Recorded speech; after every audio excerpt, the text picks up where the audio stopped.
Hey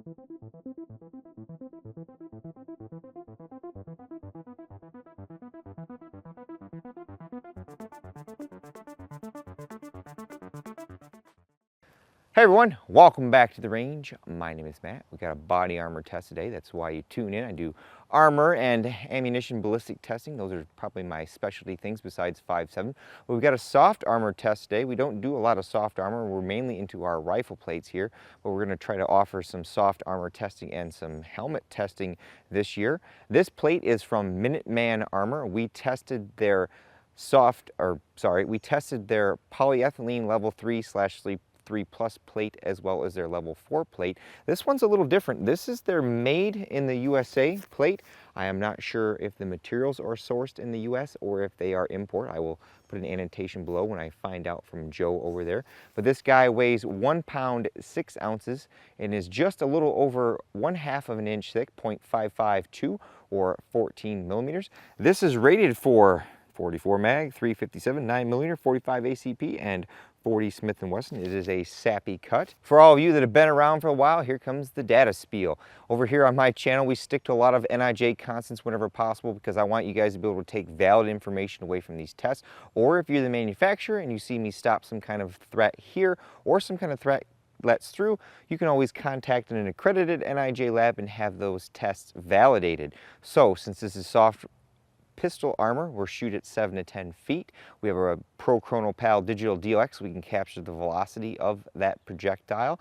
We also use a giant clay briefcase, which I don't have pictured here, so I'll put a picture in picture. It is filled with Roma Plastilina #1 clay donated by Chavant. That acts as a giant compressible media so that the armor isn't the bullet isn't wasting energy making the panel fly around. We've got it solidly mounted to the clay so we can get maximum energy transfer and worst case scenario, so that you know if this particular panel stops a 9mm going 1,600 feet per second in this scenario, something at range or in another scenario, that bullet is likely to be stopped. We also put a spreadsheet here at the beginning and the end, and we fill it out, and it kind of foreshadows what I'm going to test at it, so if you guys want to skip around, that's fine. But being this is soft armor, there's not a whole lot of hardcore threats that I can shoot at it. I mean, I can shoot SS-190 at this from our PSA rock and it would go right through. And I try to give you guys a little bit of entertainment with data, so I'm not just going to shoot a whole bunch of stuff that's going to go through at it. We're going to try to find the ballistic limits of this plate. I apologize if our level 3A threat profiles are rather boring, but in this current technology, the fibers and materials used to construct them don't have a lot of resistance beyond pistol threats. So up first, we're going to shoot our 9mm threats at them.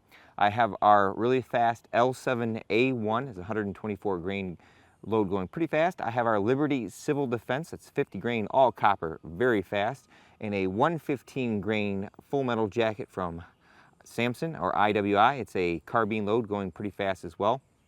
We'll shoot the L7A1 and the Liberty Civil Defense from our 4.5 inch barrel. It's our A-Rex Delta Gen 2 long slide. Then we'll step up to the 2 longer barrel lengths with the other 3 loads. So this should be the upper part of the plate. My chronograph is off here.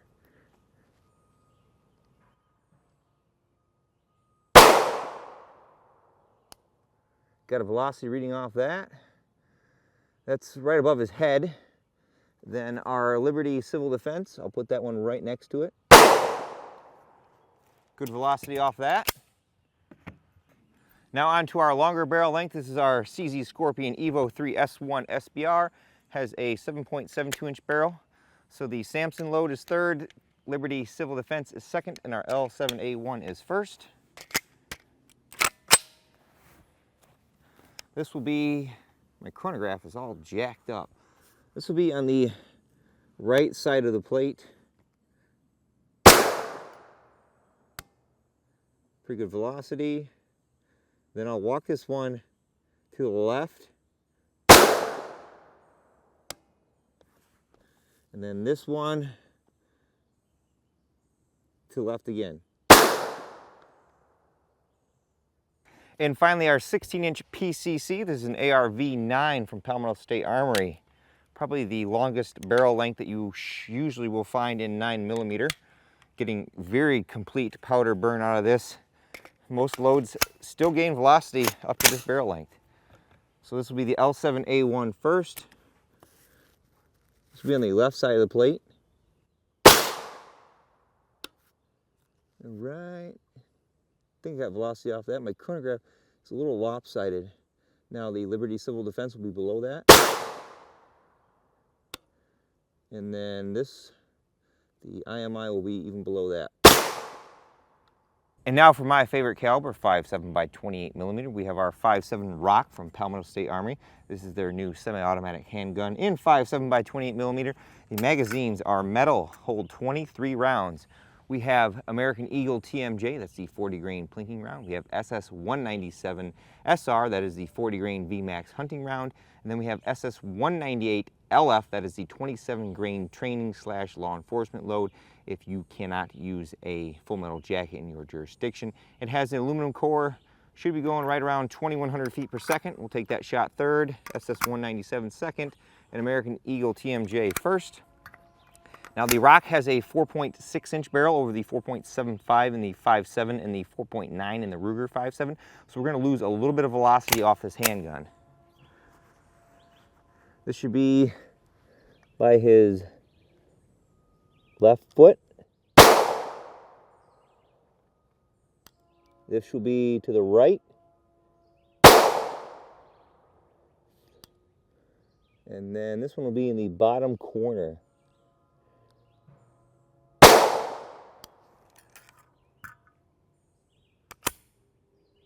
.2034 if that did not read on the chronograph.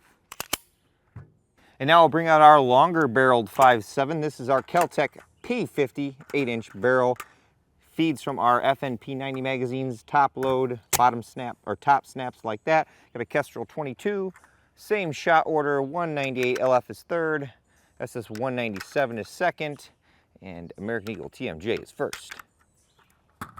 All right, so this should be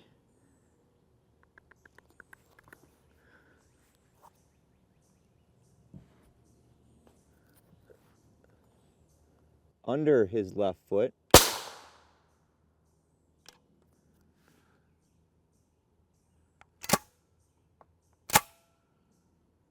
Okay. Let me go move the panel. Our SS 197 will be by his right foot.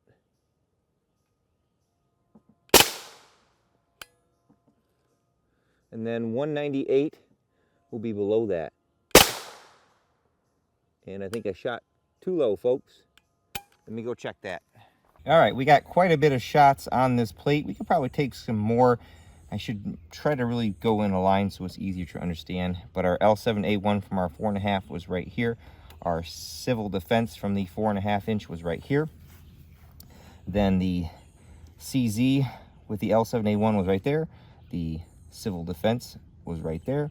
The IMI was right there. Then the, let's see, 16 inch was right here. The Civil Defense was here. Then the IMI 16 inch was down there. Sorry, folks. Then our 197 American Eagle, and then 198. Then our 197 American Eagle and 198. I would consider all of those fair shots on this plate. I'll have my helper hand hold the panel. Place those bets in the comments below. Let her rip.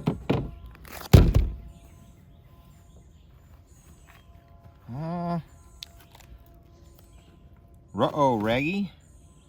Looks like we have a penetration from our Liberty Civil Defense. You can see him poking out the back there. And possibly our 16-inch IMI down there. We'll have to confirm that. There's quite a bit of hole there. Or, actually what that looks like is our SS 198 LF. I wonder if it found, yeah. So our SS 198 LF from the 8-inch penetrated this panel right down there. We'll confirm in a second, but not too shabby. We have some bigger threats for the second plate. As far as our back face goes, the clay is warm today. It's about 85 to 90 degrees outside and humid. Deacon and I are covered in sweat. So 27 millimeters from that CZ shot with the L7A1, not too bad. And then say our 198 LF down here, 18 millimeters. Pretty respectable for a 1 pound plate. Just to confirm, our only penetrations were our SS198 LF from our 8-inch barrel. We will reshoot that because it's on the edge and the NIJ wouldn't consider that a fair hit. And our 16-inch Liberty Civil Defense. If I said CZ a minute ago, I meant the 16-inch. I like that we've got some sewing going on here to keep this panel in shape.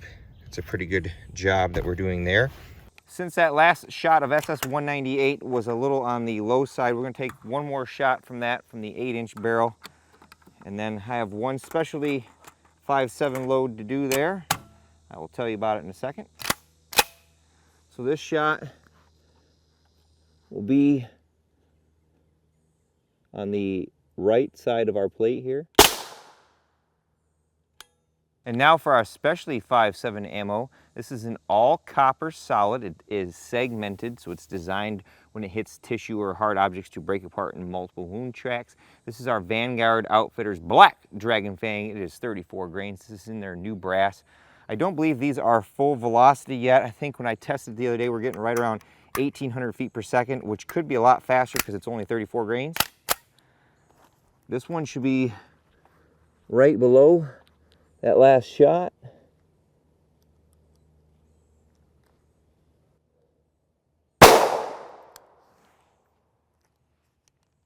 $17.87, not bad. Since I'm on a soft armor kick, I've been pretty much using the same threats against them just to kind of see where different materials have an advantage. We have 300 Blackout, totally not rated anywhere in the NIJ. This is a 220 grain subsonic round. If you get into our supers, those definitely would blow holes through this. I have a 10.5-inch pistol with a JK Armament rifle kit on here, Palmetto State Armory build. So I dropped one of the bullets on the ground.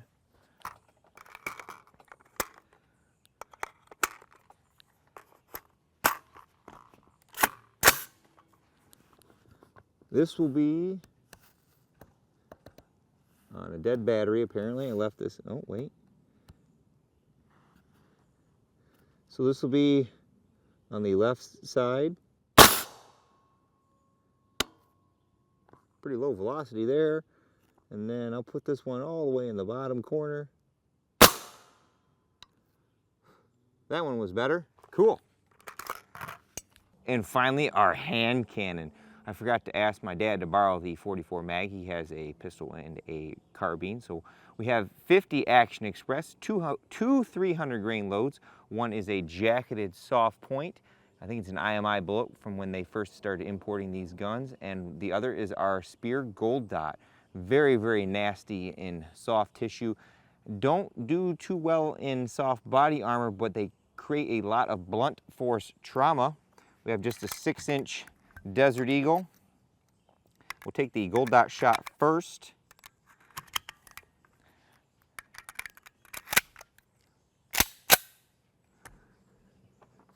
Get myself lined up here. Maybe. My chair's kind of falling all over the place. This should be right dead center.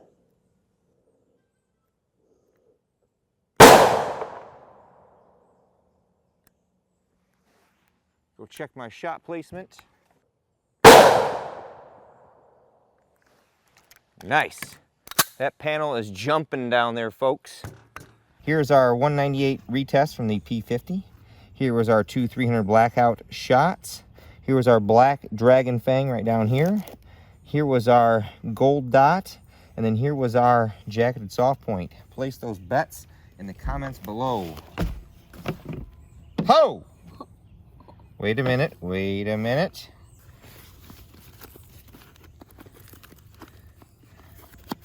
I'll have to confirm. Did we get a penetration from our Black Dragon Fang? We did not get a penetration from either the 198 or the Black Dragon Fang. We'll have to tear this down to make sure.